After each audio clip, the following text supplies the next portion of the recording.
এক গ্রামে দুষ্টু আর মিষ্টি নামে দুই বন্ধু ছিল। তাদের মধ্যে খুব বন্ধুত্ব ছিল। মিষ্টি ছিল গরিব কৃষকের মেয়ে, তার বাবা যা জোগাড় করে আনত সে তাই হাসি মুখে খেত। মিষ্টি ছিল খুব দয়ালু, অনেক সময় তার নিজের খাবারও সে গরিব মানুষকে দান করে দিত। ওদিকে দুষ্টু ছিল খুব জেদি অহংকারী, নিজের খাবার নিজেই নষ্ট করত। গরিব মানুষ যদি তার কাছে ভিক্ষা চাইলে সে তার হাত থেকে কৌটনি দূরে গিয়ে ফেলে দিত।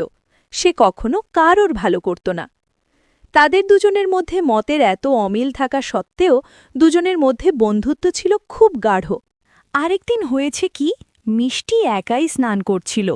হঠাৎ তার পায়ে কি যেন একটা ঠেকল, আর দেখল জলের তলায় একটি বাস্ক, তাতে অনেক সোনার কয়নার গহনা। তারপর সেখানে এক জলপরী আসে আর তার হাতে একটা সোনার কলস দিয়ে বলে, এগুলো নাও, তুমি অনেক লোকের ভালো করো, তাই আমি তোমাকে সাহায্য করতে চাই। তারপর মিষ্টি সোনার কলস বাড়িতে নিয়ে আসে আর মা বাবাকে দেখায় আর বলে, বাবা মা, আমায় এক পরিদিদি এই সোনার কলস আমাকে দিয়েছে, আর আমি এটাকে দিয়ে আরও অনেক লোকের ভালো করব।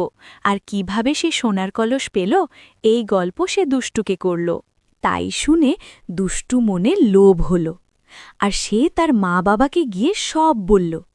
আর তারা তিনজনে মিলে ফোন দিয়ে আটল আর কিভাবে ওই পুকুর থেকে সোনার বাস্ক উদ্ধার করা যায়। তারপর তারা পুকুরের জল শুকনো করবার জন্য লোক ডাকল, আর সেই লোক এসে পুকুরের জলে জল সেচার মেশিন লাগিয়ে দিল। সকাল থেকে রাত অবধি সেই মেশিন জল কমাতে থাকল। আস্তে আস্তে পুকুরে সব জল শুকিয়ে গেল। এখানে তো কিছুই নেই, কোথায় গেল জলপরি আর কোথায় গেল সেই সোনার কলসি?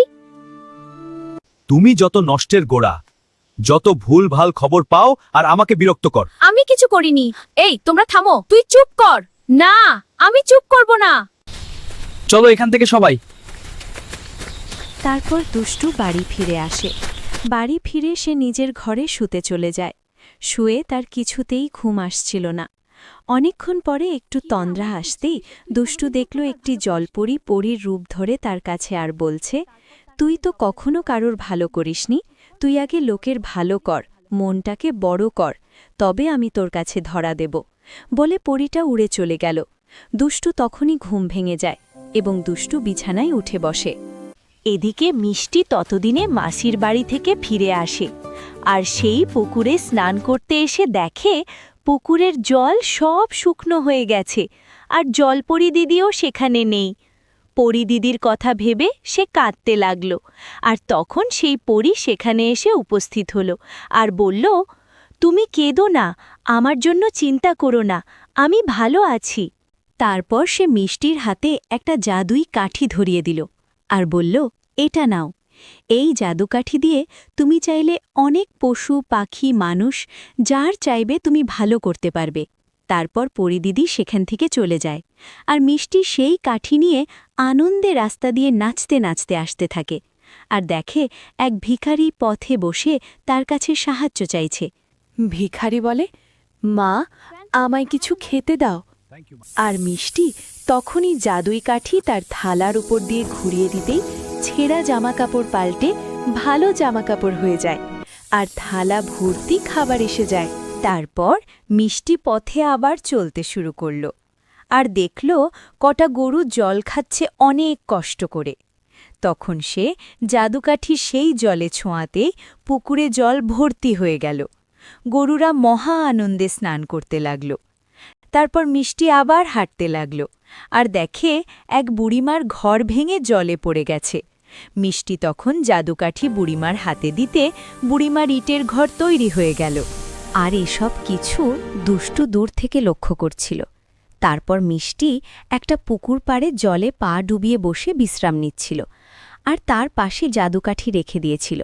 আর দুষ্টু সুযোগ বুঝে সেই জাদুকাঠি চুরি করে নিয়ে পালিয়ে যায় আর বাড়িতে নিয়ে আসে।